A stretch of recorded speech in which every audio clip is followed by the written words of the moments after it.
All right, let's get started here. Yes, sir. I guess everybody recognizes we kind of have a schedule. It's a little off kilter right now. Sorry for the delay. We're trying to adapt to it here. But thank you for being here. You know, our founding fathers were very wise in what they gave us in a country in which the people are in charge. The people are in charge, which was so unusual at the time. And what's unfortunate is we seem to have forgotten that. You know, when they said of the people, by the people, and it's for the people. First time in the history of the world that it happened. This group of old white men, average age was 44, reached back over thousands of years of republics, picked the best part, blended it with Judeo-Christian values, and created the second and third greatest documents ever written. Right behind the Bible, we have Declaration of Independence and the Constitution that put us in charge of picking who were going to be our leaders. And they gave us term limits because nobody gets elected for life. You get elected for a period of time. It's supposed to be a trial where if the people like what you did, they ask you to do it again. If they don't, they find somebody else. And we seem to have forgotten that. A lot of people are clamoring for term limits where we want the government to tell us who we can vote for. I don't think that's the solution. I think the solution is to be more participation in what's going on and paying attention to our elected officials when they go into office, and what they do to us and do for us is what we ought to have more of. We also need to have a great deal of confidence that our actions to put people in office, that is called voting, that it is an accurate reflection of the intent of the people. That the election of our elected officials is the will of the people based on how they voted. And we don't have that today.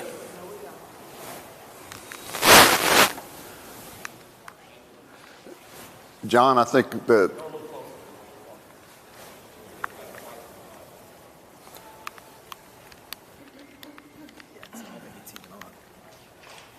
this.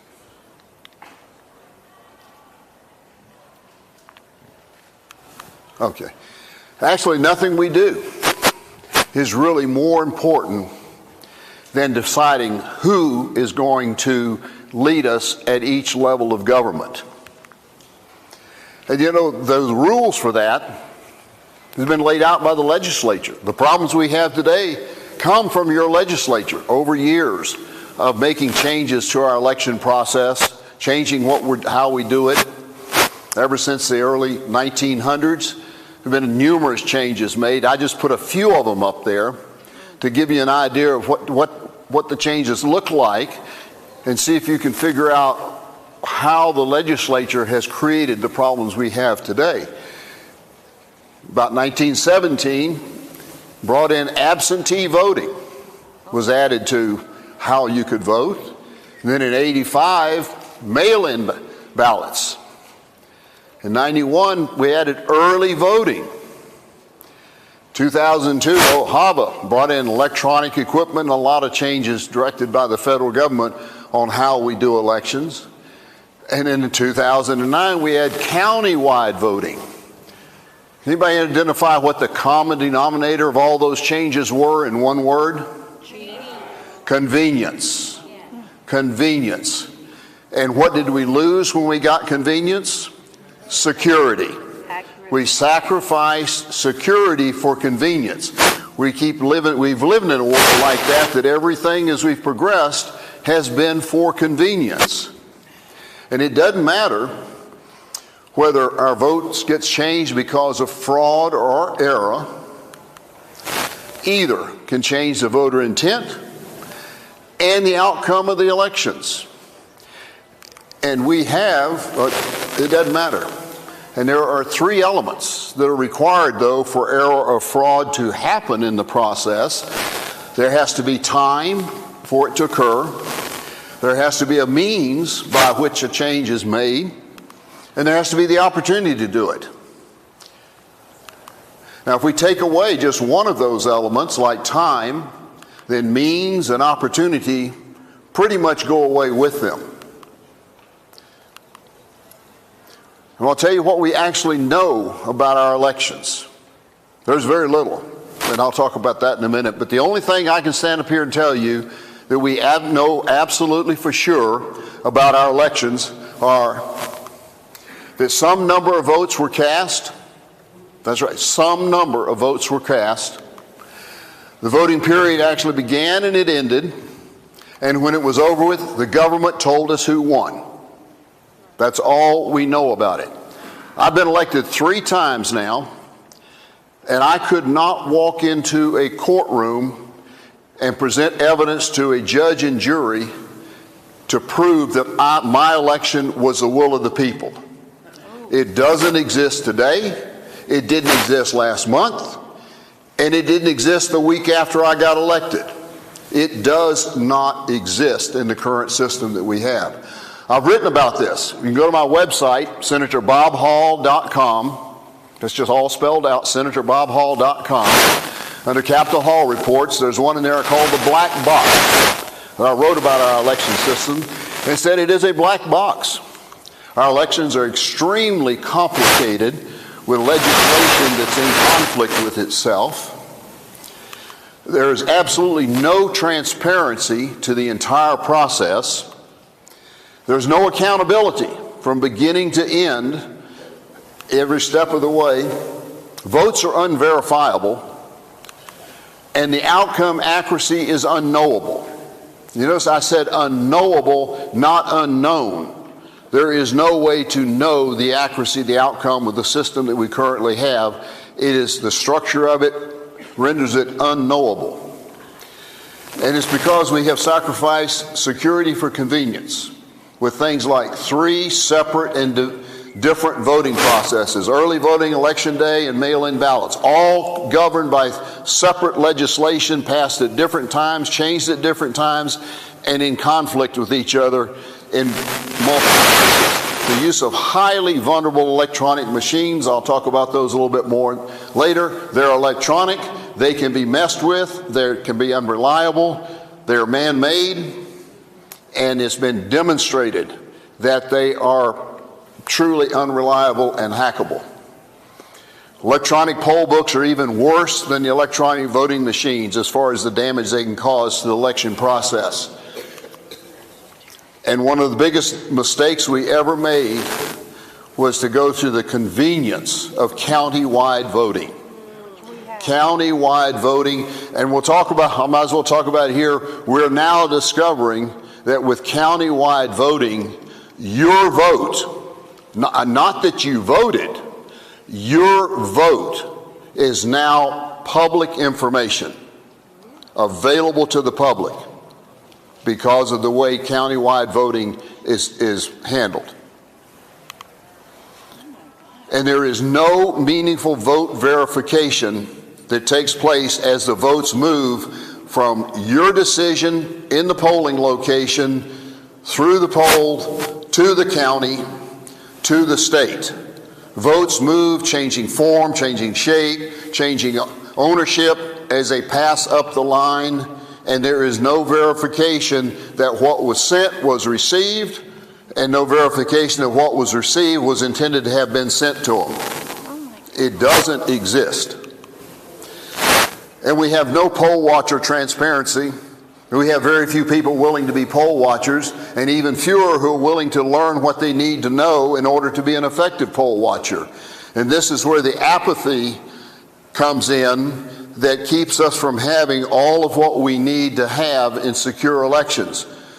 It's going to take more than just changes to the process. It's going to take changes in people participating to make sure that the process is protected and implemented and done the way it was intended to. We can change all the laws in the world, change all the rules in the world. Elections are run by humans. God has told us clearly the heart of man is basically evil. There will always be people trying to beat the system. If we don't have people trying to protect the system, they're going to get away with beating the system. So I'll talk to you about a system that will really work, but it's going to take people working with it to do their part to make sure it does work. What we need is a few simple changes to restore the security.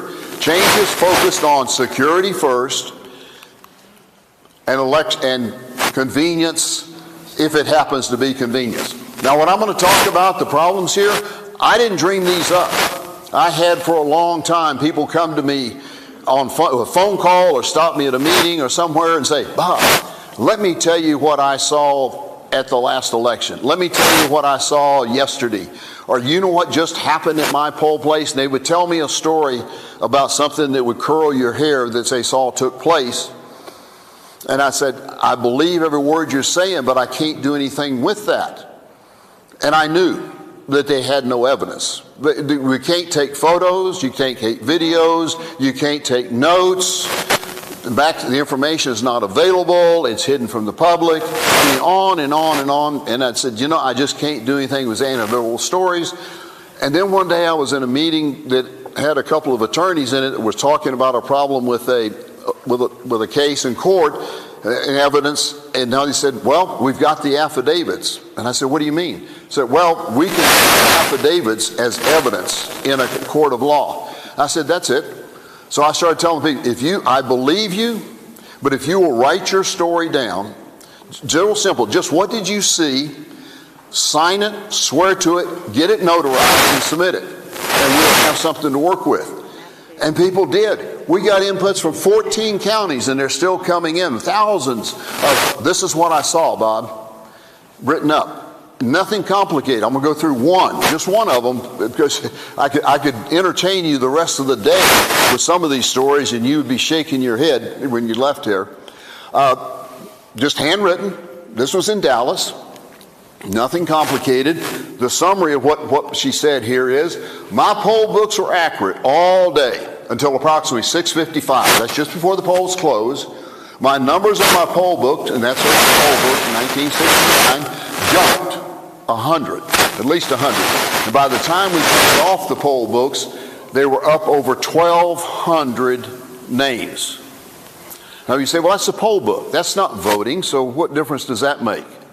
Folks, this sets the stage for voters having appeared at a poll 1,200 more than actually did, so that as the vote moves from the poll location to the county up to the state, somewhere in that time frame, like the 3 days between early voting and election day and so on, 1,200 votes could be entered into the system where somebody wants them, and they would match the number of folks showing up to vote, and the total number of votes would match.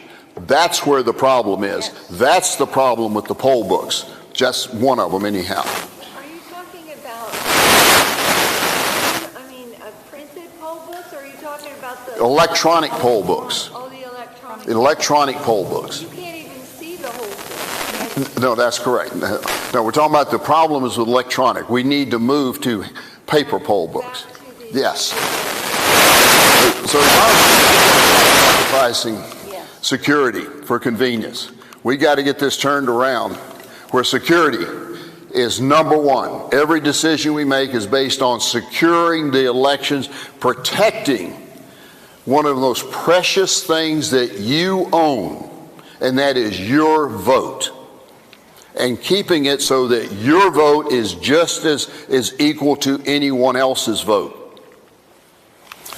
So, a few simple changes. Now, in my previous life, I was a systems engineer. Got my degree in electrical engineering from the Citadel. After the Air Force, I eventually became more of a systems engineer than an electrical engineer. And what I did was design large systems, worked with major aerospace corporations, designing large systems that had to work together, where we would start with the criteria at the top. What do we really have to accomplish with what we're trying to do here? And the first one is absolute total transparency in the process, from beginning to end. Total transparency. We have to have something that assures accountability. that there is accountability from beginning to end every step of the way. And it has to be something that, I'll answer questions at the end if I could. Confidence in the outcome. Absolute confidence in what the outcome is. And it has to be easy. Let's face it, folks, we're living in the fast food, give it to me quick, don't show me a video longer than 15 seconds, and sure, no more than 30 seconds. And don't make it complicated. Talk to me in words of one syllable so I can understand it and make it short sentences. We live in the make it easy. So what we have to do cannot be complicated, cannot be difficult. And we sure can't talk about changing a system that's going to cost more money in there. That would be a sure killer right there. And it needs to be something that would be encouraging for more people to vote. We just make sure that they know how to vote correctly. But we need to, think about that. 30%, we get excited about 30%. That means twice as many people don't vote as do vote. And they have as big an impact on the outcome by not voting as those that do. Yeah, I had dinner not too long ago at a group, and I just happened to end up sitting by a young man from Israel. And we talked. It was an interesting conversation. And got to, what do you do, and so on.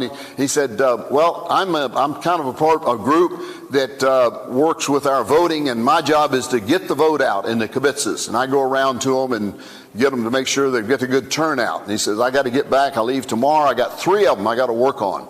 I said, "What do you mean?" He said, "Well, I got 3 kibbutzes that I had a terrible turnout this last vote." I said, "Well, what was it?" He said, 75%. 70. I said, "Really? What do you want?" And he says, "We expect 90%. Folks, why not? Why shouldn't we? Why shouldn't we expect 90% from one of the most important things we do? Because the government you have today, we have, came from who was voted into office. That sets the structure. We've got to understand, we the people are supposed to be in charge with our vote. And it sure has to be implemented. And the big thing is it cannot discriminate. Cannot be something that say this discriminates against either by location or ethnic or race, any way at all. Fair to all people. So, I'm going to show you a short video we made a while back that kind of gives you an overview of the process I'm talking about. And when it's done, I will come back and give you the details of it.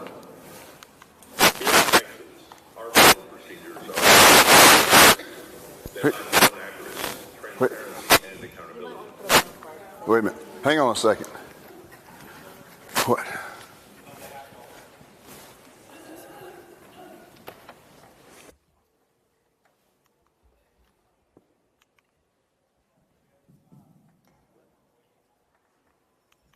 Here in Texas, our voting procedures are overly complex. They lack known accuracy, transparency, and accountability. While all aims to protect our election results with simple common sense solutions. Early voting, election day voting, or utilize the mail-in ballot. Unfortunately, there is no consistency in procedures between these methods, and that's because the process changes over time as technology evolves. So how do we give everyone more confidence in our system? We should start by removing the 3-day period between early voting and election day voting to create a single in-person voting period. If in-person voting was a single block of time during which Texans could vote, then the same equipment and, more importantly, the same process could be used throughout voting. With a single in-person voting period, the vote tabulator 0 tapes can be run before the start of voting, and when election day ends, a result tape can be printed immediately after the poll closes. No delays. There would be a hard copy record of the votes cast in each precinct to be used later to confirm final vote counts. That right there would give Texans a great boost of confidence in our election process. We should also use hand-marked paper ballots that are printed on secure paper, much like the paper used when printing money that helps prevent counterfeiting. And these ballots should be sequentially numbered with the election judge signing the ballot back as it is handed to the voter. The voter simply hand-marks the ballot with a ballpoint pen and places it in a non-software programmable scanner. The scanned ballot will be written to a write-once memory device in the tabulator. Once the central county has the vote totals for the county, their numbers will be then independently verified by ensuring that each precinct was carried forward accurately. Likewise, before the state can finalize the vote count, a second verification will be made to ensure that the precinct result tape votes match the state precinct votes. Verification like this is not new. The same process happens with financial transactions all of the time and helps keep our accounts safe. These common sense measures would reduce questions about our results.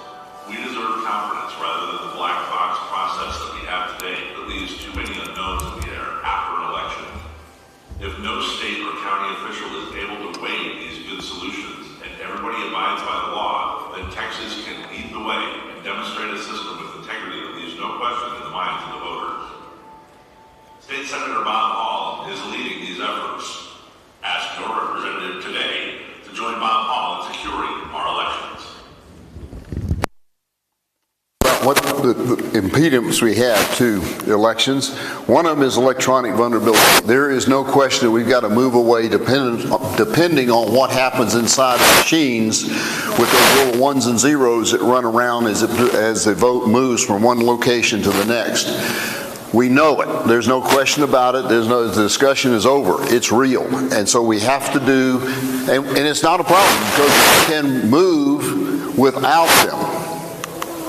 We need to have a hard copy trail, be able to follow your vote. Just think about this, a process that begins when you make your vote in that polling location and be able to follow that vote through the precinct, to the county, to the state, and the announcement of the winners at the end with a system that shows that your vote made that trip just the way you wanted it to do so.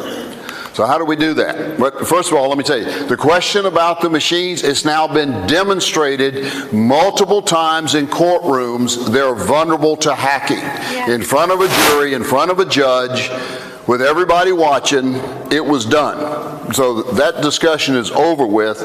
They are hackable, all of them. So how do we get there? We start. We move back a little bit to hand-marked paper ballots. Now, this is not the paper ballot of Lyndon Johnson. Everybody says, oh, it'd be just stuffing the ballot box with it. No, these are on secure paper like your dollar bill that have codes embedded in it. They will be sequentially numbered for every precinct and be signed by the judge before the voter takes to mark them. So we have safeguards making sure that the only ballots we can identify any ballots that are not part of what took place at a particular precinct. We move to paper poll books because we're going to get rid of countywide voting, go to precinct voting. It may occur in polling locations, but there will be one place within that location that you can vote, and that's going to be your precinct. Folks, we all live in our precinct. Yeah. There is no reason we can't vote in our precinct. We don't need to be able to have the convenience that one day we happen to drive across the county and are next to a poll and stop in there and vote. For what it cost us in security? No, we live in the precinct, we can vote there. And we're going to count those ballots. A lot of people say we got to do hand counting. Folks, hand counting will not meet the federal requirements for accuracy. People have tried and tried and tried. I cannot find a study on hand counting that gets closer than about 1.5% in hand counting. It's good for a check, but not for the process entirely. So we use a dumb optical reader. This is a hardwired unit that is hardwired program with proms. No software, not susceptible to Wi-Fi, Bluetooth, or anything else electronic remotely. It's hardwired with no software. The memory card that is used in the device is a write once. We got this into the legislation last session, a write once memory stick, which means that that memory stick, when it's in the machine counting the ballots, can be written to. You take it out of that machine, the only thing can be done to it is read it. You can't rewrite it. So you've got what's on that thing protected. And then we move to a single in-person voting period. Remove the 3 gaps between early voting and election day. Nobody can tell me why we have that there. It was done a long time ago. There's no utility to early voting. It serves no purpose. It doesn't do anything. It's not used for anything. And nobody's allowed to know what happened during early voting. You have no idea what the votes were cast. And then you have the machine sit somewhere in a courthouse, in a warehouse for 3 days, locked or not locked, guarded or not guarded, I don't care, it doesn't matter. There is time, there is opportunity, and there are certainly means to get to those machines in that time period and change the votes in it, and we know that it has happened. It's not guessing at it, we know that it has happened, and we've got to stop that. So with the single in-person voting period, voting in the precinct only,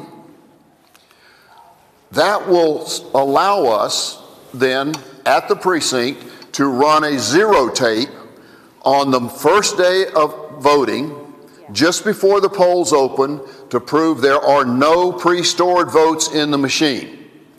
Run that zero tapes. Witnessed by the judge, the deputy judge, and 2 poll watchers. The tape is signed and stored in a secure place.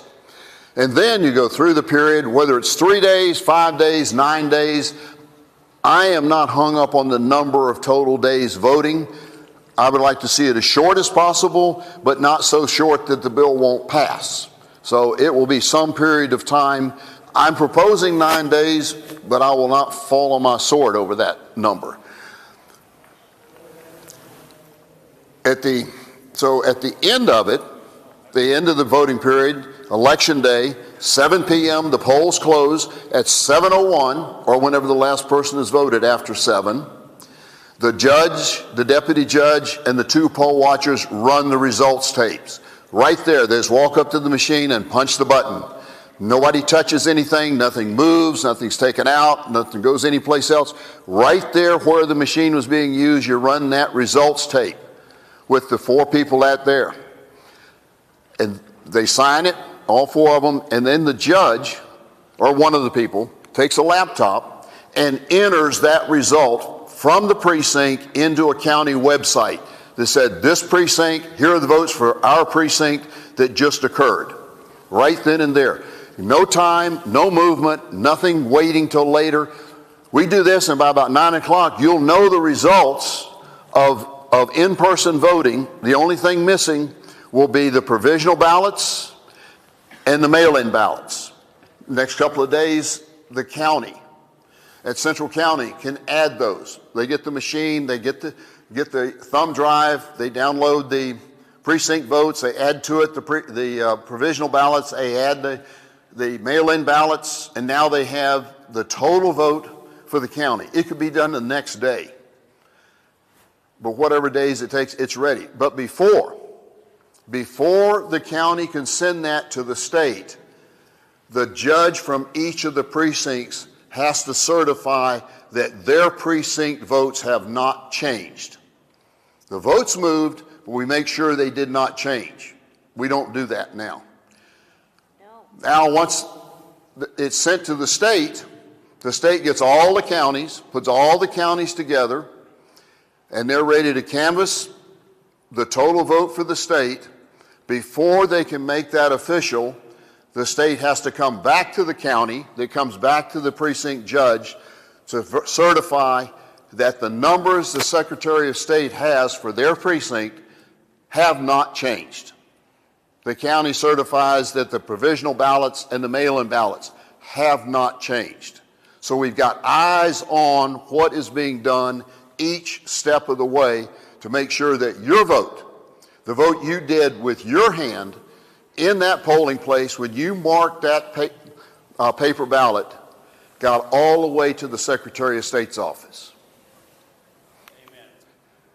And that's the verification each step of the way. And then we also have back up to election night ending, just before as the polls are closing, 10% of the precincts will get notification they're going to have a hand count verification. Teams will be sent to those precincts to count 1 or 2 races in that precinct by hand, just to make sure that the machines were operating properly. And any candidate. Now, one of the big deals with hand counting was, boy, when races are close, we really ought to have hand count. We'll do it. We'll if someone is losing by a small percentage, say 3%, maybe 2, maybe 5, we'll pick it, I'm not hung up on what it would be, but a close race, they will get an automatic vote verification by hand.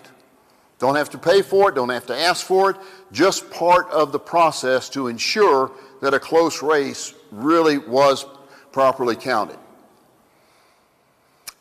Now, let's talk about the ballot marking devices, because I'm talking now about hand marked. We say, well, we got paper ballots. Yep, we had the DREs and realized what a disaster they were. So a couple of sessions back, we passed a bill that said those DREs are going to have to come up with a paper ballot. You're going to have to print one out. So the companies came up. What DRE is? Direct recording equipment, no paper. You just had the computer screen, punched it. You never saw a piece of paper. You never saw anything. That's what a DRE was. One of our darker moments. So they came up with a paper ballot. This is, anybody recognize that have ES&S? Okay, this is what you would get. You go to the computer screen, very expensive piece of electronic equipment, and you make your ballot selection, and when you're done, you push the print button, and it prints out the ballot. And when it does, this is basically what you see, the bottom part, where it talks about favorite dog breeder, District 1, that would probably be, governor, you're happy you saw, yep, I voted for Abbott, that's on there, I voted for Patrick, I voted for Cruz. I call that the feel-good section, because you see what you voted for, and it's printed on the piece of paper, and you're like, okay, that's good. And you take that over and you stick it into the tabulator to be counted, but that's what the tabulator looks at, the barcode up there. There's where your vote is that's being passed on, is in that barcode. Anybody here read that? Tell me what that vote is? No.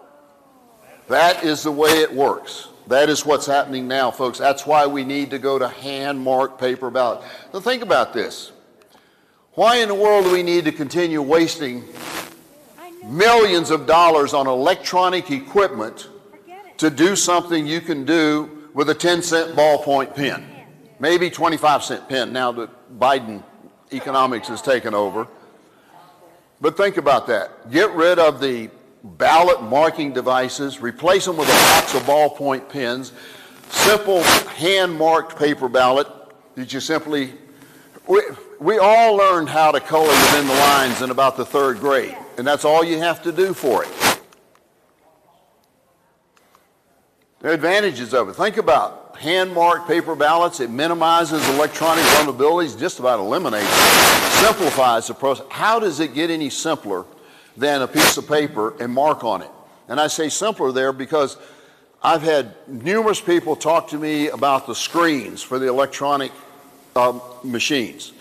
One group was talking about, we need to change what's on the screens.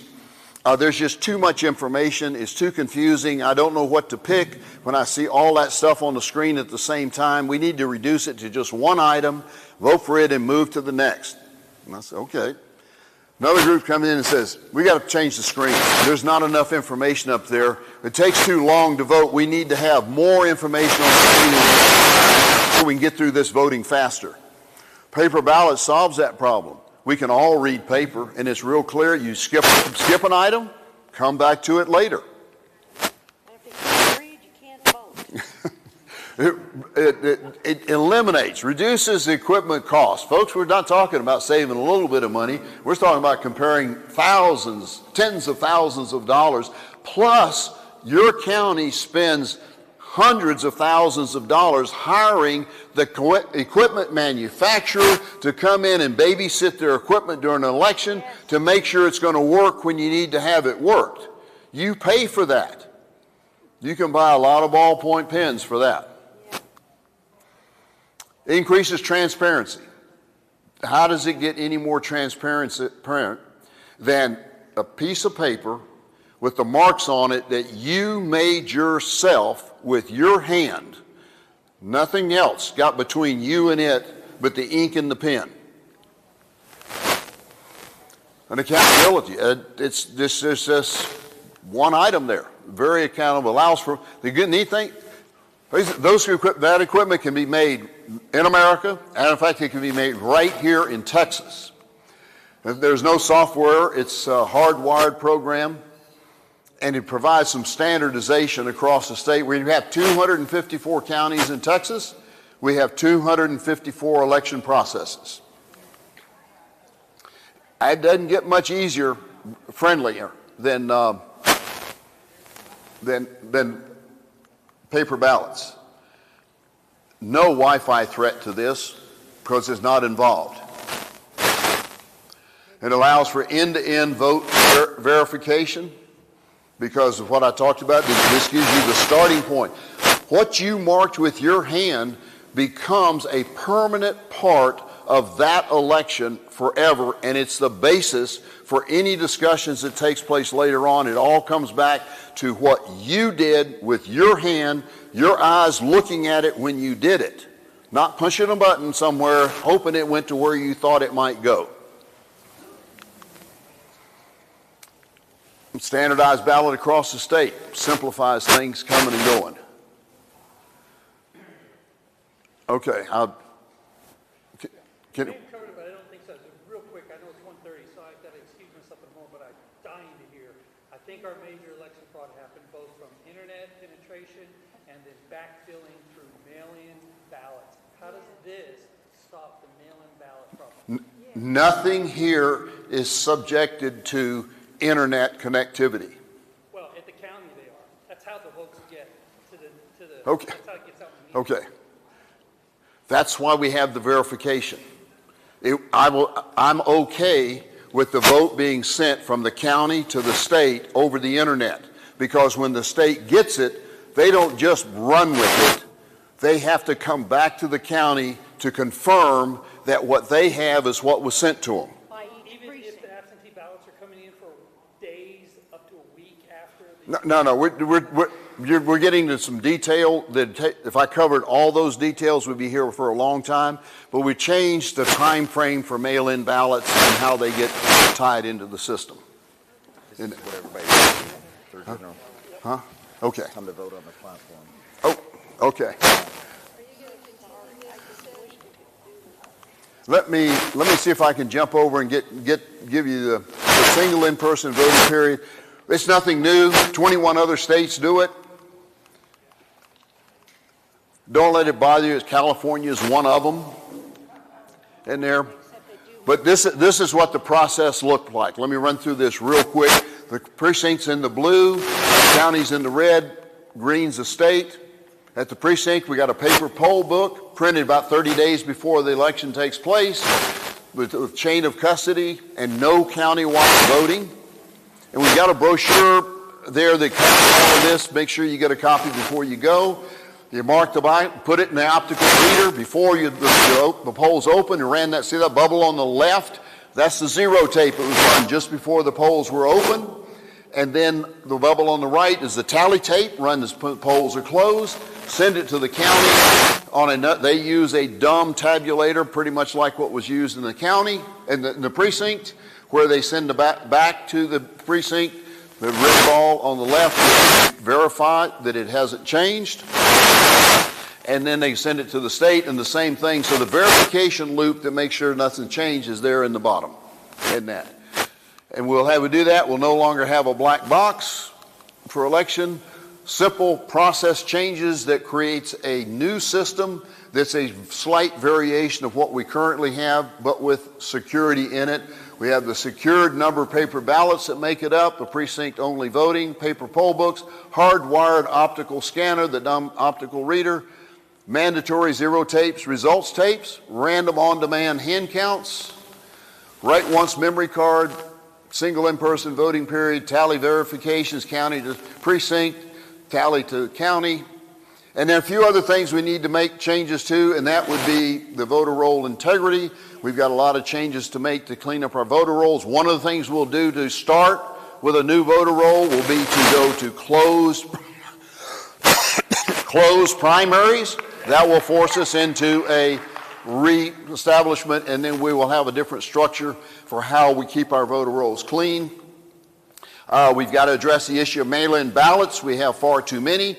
We can't get rid of them. Some people say just get rid of them. No, we cannot. We have to have mail-in ballots for our military, for the disabled, and the only other group is individuals that will sign an affidavit and request one because they're going to be out of their district the entire voting period.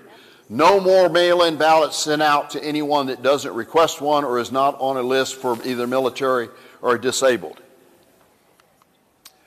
And poll watchers, we've got to up our game on poll watcher training and participation, the same we do for election workers. Folks, in many places we don't even have enough people who volunteer to be election workers, and that has to change to make this system work. And there are other things. There are a lot of other things that we'd be here a long time if we talked about it. So with that, we'll have transparency, accountability, and an accurate system, and no longer a black box. Let me give you the next slide. You can get, I think, what you want there. The one thing it doesn't suppress voting, it simplifies it, reduces the cost, increases security, and allows for American-made equipment. And I'll put up this is what it really, the elements of it: paper ballots, optical tabulator, memory cards, precinct only, zero tapes, results tapes, single in-person voting period, all the way down through the verification. That defines what the system is, but I can't do it by myself. I need your help. I need for you to make sure you talk to your reps and senators and say, this is what you want, and convince your election folks. They're in the county. They are the ones that are most opposed to changing. They're the ones that don't want to change.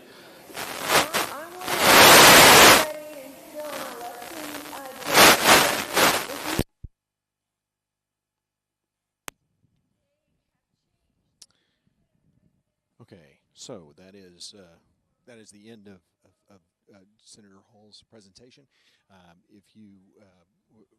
We are now going back into a general session.